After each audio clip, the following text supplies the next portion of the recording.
আসসালামু আলাইকুম প্রিয় বন্ধুরা, আমি আবারও হাজির হয়েছি নতুন আরেকটি ভিডিও নিয়ে। এই ভিডিওতে আপনাদেরকে আমি দেখাবো এমন একটি খাবার যেটি দেখলে আপনাদের জিভে জল চলে আসবে। তাই না টেনে পুরো ভিডিওটা মনোযোগ সহকারে দেখে নেবেন, দেখলে নিশ্চয়ই আপনাদের খুব ভালো লাগবে। এই যে দেখুন, এখানে আমি নিয়ে নিয়েছি কুমড়ো ফুল। আপনারা তো ভাবছেন কুমড়ো ফুল আবার কি করবে। হ্যাঁ, কুমড়ো ফুল দিয়ে আমি আপনাদেরকে দুর্দান্ত স্বাদের একটি রেসিপি বানিয়ে দেখাবো। এই যে দেখুন, আমি কুমড়ো ফুলটা কিভাবে ছাড়িয়ে নিয়েছি, ঠিক এই একইভাবে কুমড়ো ফুলটা ছাড়িয়ে নিয়ে ধুয়ে পরিষ্কার করে তারপর ছোট ছোট করে কেটে নিয়েছি। এই যে দেখুন, দেখেই তো বুঝতে পারছেন কিভাবে কেটে নিয়েছি। এখন এর মধ্যে দিয়ে দিয়েছি কাঁচামরিচ, পেঁয়াজ আর লবণ, সামান্য পরিমাণে একটু হলুদের গুঁড়ো নিয়ে মিশিয়ে নিয়েছি। তারপর এখন এর মধ্যে ভেঙে দিচ্ছি 2 থেকে 3টি ডিম। ডিমটা দিয়ে খুব ভালো করে ফেটিয়ে নিতে হবে, খুব ভালো করে মিক্স করতে হবে। একটু সময় নিয়ে তারপর মিক্স করে নেবেন।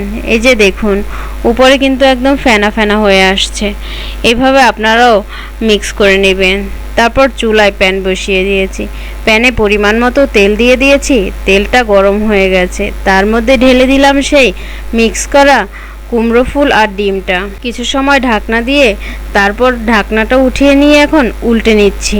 এক পাশ হয়ে গেলে অপর পাশ একইভাবে ভেজে নিতে হবে। এই যে দেখুন, আমার কিন্তু ভাজা হয়ে গেছে ডিমটা। এই পর্যায়ে আমি নামিয়ে নিয়েছি। এখন প্যানে যে তেলটা ছিল সেই তেলের ভিতরে পেঁয়াজ দিয়ে দিয়েছি আর রসুন বাটা দিয়ে দিয়েছি। পেঁয়াজের পরিমাণটা একটু বেশি দেওয়ার চেষ্টা করবেন। এখন এর মধ্যে অ্যাড করলাম কাঁচামরিচ আর টমেটো দিয়ে খুব ভালো করে 5 মিনিটের জন্য কষিয়ে নিতে হবে।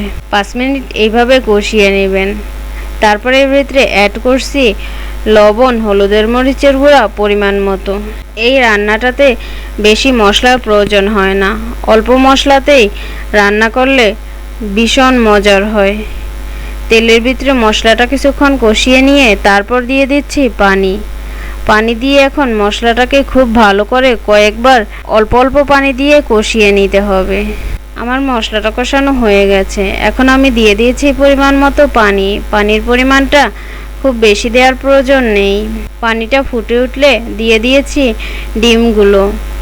তারপর একটু নেড়েচেড়ে মিশিয়ে দিচ্ছি। এই পর্যায়ে আরও কিছু সময়ের জন্য ঢাকনা দিয়ে ঢেকে রাখছি।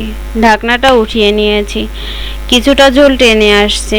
এই পর্যায়ে আমি এখন আর ঢাকনা দেব না, আর কিছুটা ঝোল টানিয়ে নেব, কিন্তু একবারে ঝোল পুরোটা টানিয়ে নিব না, কিছুটা মাখা মাখা করে রাখবো। এই পর্যায়ে দিয়ে দিচ্ছি ধনেপাতা। ধনেপাতা দিলে ফ্লেভারটা এতটা সুন্দর হয় যা বলার বাহিরে। এখন 2 মিনিটের জন্য ঢাকনা দিয়ে ঢেকে রেখেছিলাম। ঢাকনা উঠিয়ে নিয়েছি।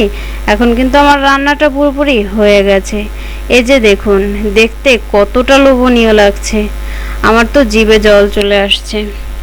এখন আমি আপনাদেরকে সার্ভ করে দেখিয়ে দিচ্ছি।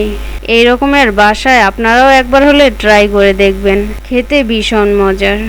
ট্রাই করে আমাকে জানাবেন আপনাদের কাছে কেমন লাগছে। যদি ভালো লেগে থাকে চ্যানেলটি সাবস্ক্রাইব করে দিবেন। আল্লাহ হাফেজ।